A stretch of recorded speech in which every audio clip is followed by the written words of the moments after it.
One of my most popular videos is my breakdown of why I thought Bohemian Rhapsody shouldn't have won the Oscar for Best Editing last year. So this year I wanted to talk about which film I think should win Best Editing as we approach the Academy Awards this weekend. I'll take a spoiler-free look at each of the 5 nominees for Best Editing, discuss the quality of editing in each film, the role the editing plays in telling the story, and then I'll explain who I think should win and why. Thanks to Mubi for sponsoring this video. Watch hand-picked cinema from all over the world at mubi.com/thomasflight. You guys sure like watermelon. First up is The Irishman. Thelma Schoonmaker, the editor of The Irishman, is one of the greatest living editors. But we're not here to give an award to her work as a whole, we're just assessing The Irishman's editing. You ever show up late? No. Do you have any moving violations? No. Do you drink on the job? No. You ever hit anybody? On a job? Yeah. No. In The Irishman, the editing is actually responsible for a lot of the humor that's in the movie. Whispers to Tulio, not the whispers they blew up in that car around the same time. This was the other whispers. The sheer scale of the story meant that it had to be well edited just for it not to drag. And while many people have complained about the running time as an obstacle to sitting down and watching it, I don't think many of the people who actually watched it felt that the film was too long for the story it was trying to tell. Thelma's editing helps us move seamlessly between many parenthetical layers of flashbacks. The use of jump cutting and the alignment of image and voiceover in montage help construct a world from Frank's perspective. The film knows when it needs to clip along quickly, dishing out information efficiently, and it knows when to slow down so we feel the weight of the story.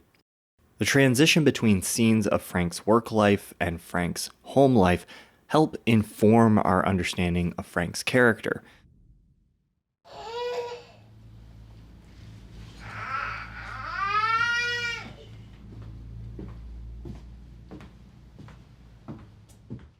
And in a scene like this one, it's the editing that emphasizes Peggy's perspective. Et Filii, et Spiritus Sancti. Amen. Russell and Carrie baptized our new daughter, Dolores. Showing us her awareness and judgment, a critical part of the film, without her even saying any lines. When it comes to the editing in The Irishman, one sequence in particular sticks out. Frank's award dinner sequence is 15 minutes long. It features many of the film's characters assembling into the same room. Editing is used to show the tension and conflict between all these characters, and how characters are keeping an eye on each other. Watch how Thelma expertly transitions between two conversations, showing time has passed, and how Frank watches on from a distance. He said that. Everything I'm telling you, yeah, he said. I mean, who does he think he is, Castro?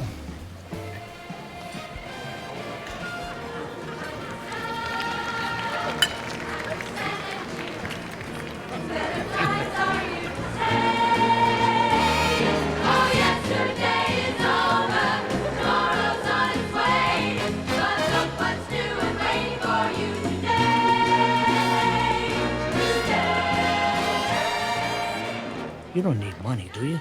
It's not about money. It looks fantastic, but inside, it's a lump of lard. Ford vs. Ferrari is a very slick film. One of my favorite things about this film is how it portrays the racing itself. More than any other film I've seen about racing, the racing feels fast and intense, and during those scenes, editing certainly plays a role in constructing that feeling. In this scene, the escalation and eventual release of tension is created through the rhythm of the edit. Let's do it.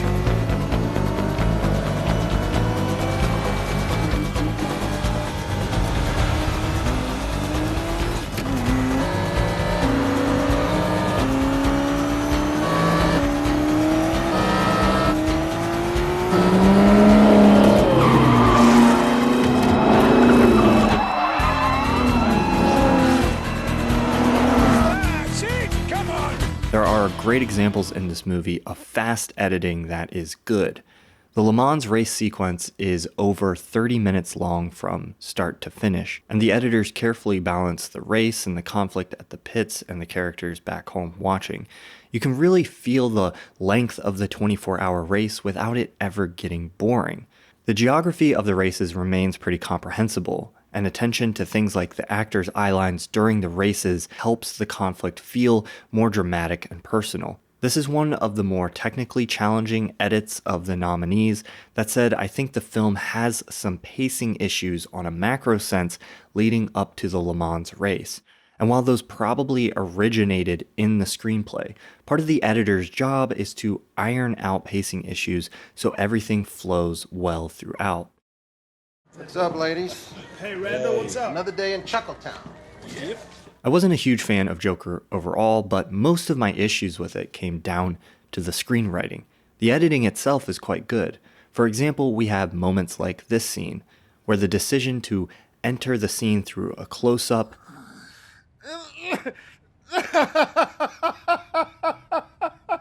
and the choice to linger on Arthur for so long before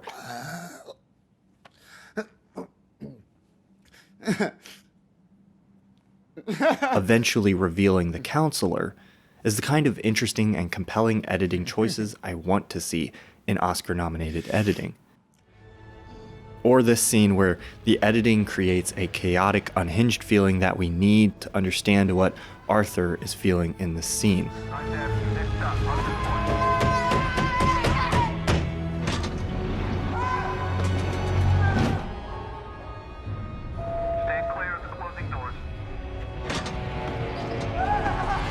I particularly like the use and timing of these two shots from inside the train, which create a really unique, unsettling energy. One of the strongest aspects of Joker is Joaquin Phoenix's performance, and the editing really plays to this strength, keeping us in his perspective and giving his character the space he needs on screen to flourish. I'm deadly serious. Parasite is a good example of excellent editing that doesn't call attention to itself. The film has a sort of lyrical rhythm and pacing that flows so well the filmmaking itself disappears. The best example of editing that we can look at in the film without showing major spoilers is probably this montage.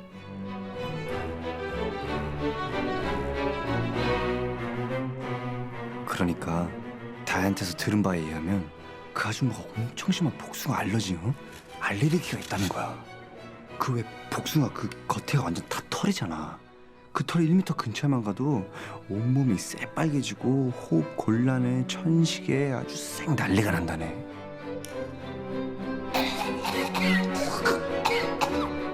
We jump forward and backward in time, seeing only the most crucial elements, and the action is clear and concise.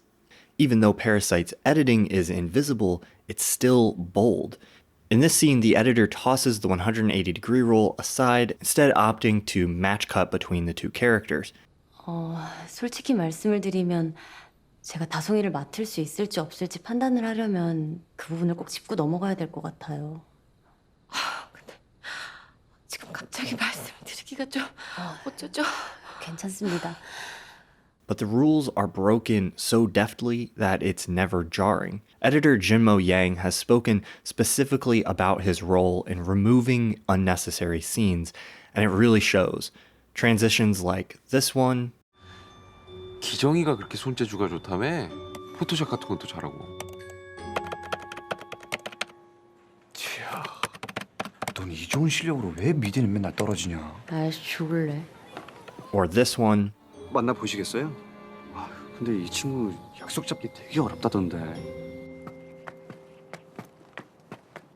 are responsible for much of the film's efficient timing and pace that help it feel all the more intense and thrilling. Adolf? Do you think I'm ugly? Yes. JoJo Rabbit, the only comedy film nominated, uses editing deftly and cleverly in many places. I love watching a film where the editor feels free to have some fun. Can two-eyed people do this?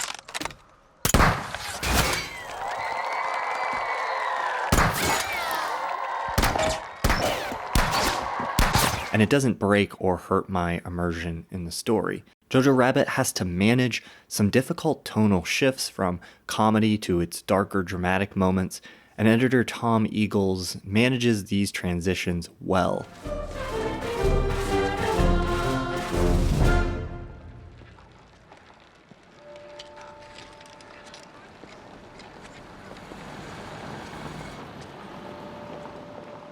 want to show you one of my favorite little moments from the film. It's a great example of how editing can help turn a brief line in the script into something more interesting and meaningful.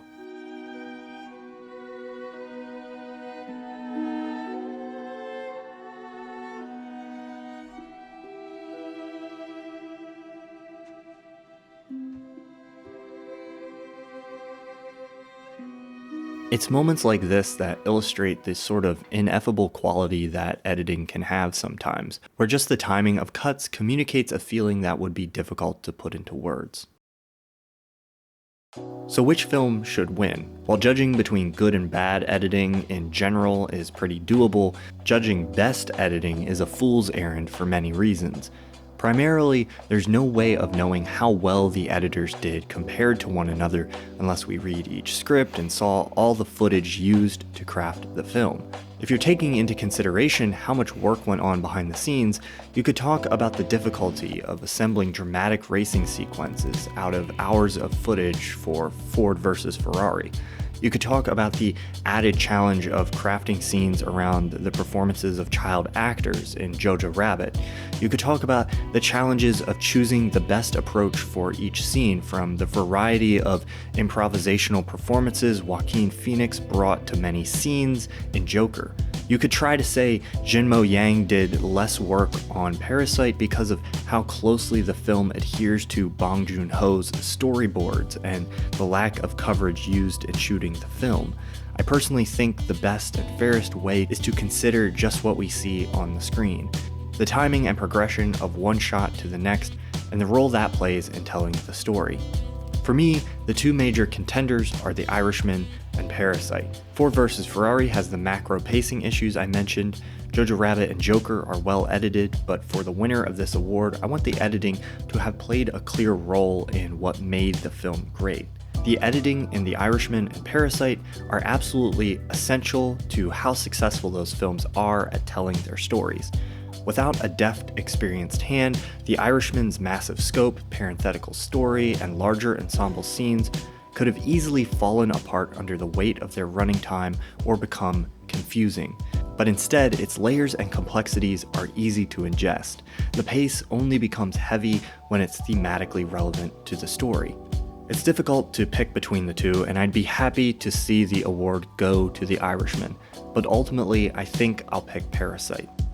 The flow of the film's pace as it increases tension and escalates is flawless, even while it juggles multiple characters over many locations.